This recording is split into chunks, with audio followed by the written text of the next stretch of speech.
I've got stories to tell you. So many stories. Guess what? I'm gonna thrill your mind with stories. Alright, let's go this way. I have one to tell you today. Before I start, I'll tell you the name of the story. Okay, I've changed my mind. I won't tell you the name of the story. You'll be the one to choose the name of your story. That is, at the end of the story, you tell me what the name will be. So from your names, we're going to choose the person that has the best name. And the best name will be the name of our story. Okay, and let's go this way. It's about a boy. A boy, his name is John. John's parents were so poor. They had five children. I'll tell you their names. The first one is Matthew. The second one is Mark. The third one is Luke. The fourth one is John. And the fifth one is Peter. You know, there's something about this people. They are so much into church. The parents were so churchy. Let me use that word. And that's why when they gave birth to five sons, they named them five apostles of Jesus Christ. Yes. You know something about those boys? The mother didn't have any daughter. They were just boys. And she wished so much that she had a son, but she couldn't get one. So she just said, okay, I'll name them the five apostles of Jesus Christ. So that's all I could do. That's all I can do, rather. So you know what? But there's something about the mother. She was so poor. I mean poor. Very, very poor. Very, very poor. She stayed with her boys. They were just all alone with her sons in her two rooms. They were sharing two rooms. And there's something about their dad. Their dad wasn't always at home. Most times he would just walk away. Nobody will see him for 1 week, sometimes 2 weeks. Sometimes you say he's gone for work. And the five children will be just all alone with their mother.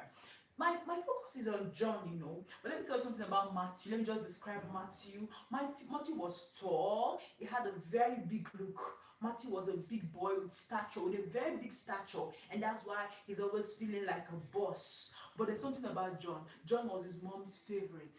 John made up his mind to do something. He was in secondary school. I forgot to tell you that John is 16 years old. There's something about John. John told his mother, Mommy, don't worry, what is going to happen? I'm going to be your son, your daughter, and everything I ought to be to you. Yes. I'll tell you from one very morning, they wanted to go to the farm. And then the mommy called out and said, John! John was sleeping. And you know what? John was dreaming. He was dreaming that he was riding a very big car. And then he stopped in the fast food. And he sat down to eat one big chicken. As soon as he dragged the chicken to eat, all he had was, John, get up, it's time to go to farm. Then John was messed up. He said, oh, mommy, what's all this? When I want to eat chicken in my dream, the chicken you don't want to give to me. Now you want to wake me up from my sleep. John was feeling bad, but said, oh, mommy, you know I love you. I'll do anything to please you. Now let's go to the farm. He just got up and brushed his teeth. And then he called for his brother Luke. You know, I told you something about Luke. Luke was as in his direct elder brother Luke. Luke was so stubborn. When I mean stubborn, Luke was so stubborn. And then I forgot to tell you about Mark. Mark was quiet. He was always, keeping to himself. Nobody knows what is in his mind. Sometimes he can stay away from home 2 days. And no one will see him. At his own convenience, he will come back. And then the last born, I forgot to tell you about Peter. Peter was the last born. Peter had a health challenge. Yes, Peter was suffering from pneumonia. You know what I mean by pneumonia? Go make inquiries. I like to know the meaning of the word pneumonia. Pneumonia was having that challenge, and the parents could not treat it. Yes, because each time it comes up and it disturbs them. And John was saying, one day I'll make money. One day I'll treat Peter's illness. One day I'll be a doctor. If I can't be a doctor, I'll treat Peter's illness. And then the mother said, let's go, John. We are going late before the sun comes out. Go and call your brother Luke. Call your brother Peter. Call your brother Matthew. Let's go to the farm. Let's go. And John went to the backyard and saw Luke taking his bath and said, Luke, we are going to the farm. Come now. Can't you see it's already past 7? Let's go. Luke said, can't you see I'm taking my bath? I'm taking my bath and let me finish bathing now. He said, Luke, you're bathing when we are supposed to go to the farm. Don't you know you will still mess up your body in the farm? When you get to the farm, your body will still be messed up. Why are you now bathing? It's not a waste of water. Luke said, if you talk to me again, you will say, Luke, now behave yourself. Luke just came and gave him a dirty slap. man. It was touching. You know, John is a man too, and he already started getting some beers on this cheek. But some beers were coming out and some mustache too. He said he raised his hands to slap, and then he remembered look on his elder brother. He brought it down and said, I'm respecting you. You're my elder brother. If not, if not, I would have dealt with you. And then look at, in fact, I will not go to the farm today. Anybody that wants to do anything, come out do it. I will not go. He went straight to his mother and the father and said, Mommy, I am not going to the farm. Simple. Take it or leave it. I will not go to the farm. And then look at Matthew. Matthew was just laying in the parlor and pressing his phone. What kind of phone? One nonsense Android phone like that has not even started getting serious apps in it. Matthew, come, let's go now. Matthew said, I am not going. I am the boss. You people should go.